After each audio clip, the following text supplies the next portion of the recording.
যে ভালোবাসা মাকে ঘিরে, সেই ভালোবাসাই আমাদের জন্মভূমির প্রতি। তাই এই একই অনুভূতি নিয়ে কবি সুভাষ মুখোপাধ্যায়ের কবিতা জননী জন্মভূমি।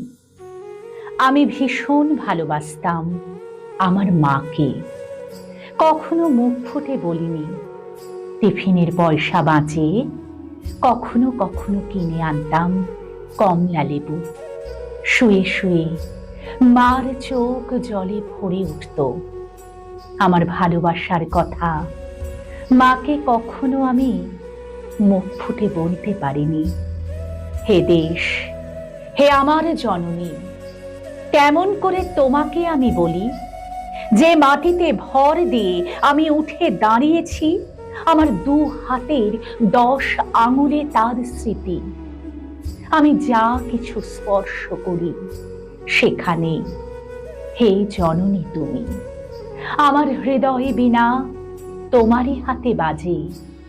হে জননী, আমরা ভয় পাইনি, যজ্ঞে বিঘ্ন ঘটেছে বলে আমরা বিরক্ত। মুখ বন্ধ করে অক্লান্ত হাতে হে জননী আমরা ভালোবাসার কথা বলে যাব। আমরা ভালোবাসার কথা বলে যাব। নমস্কার।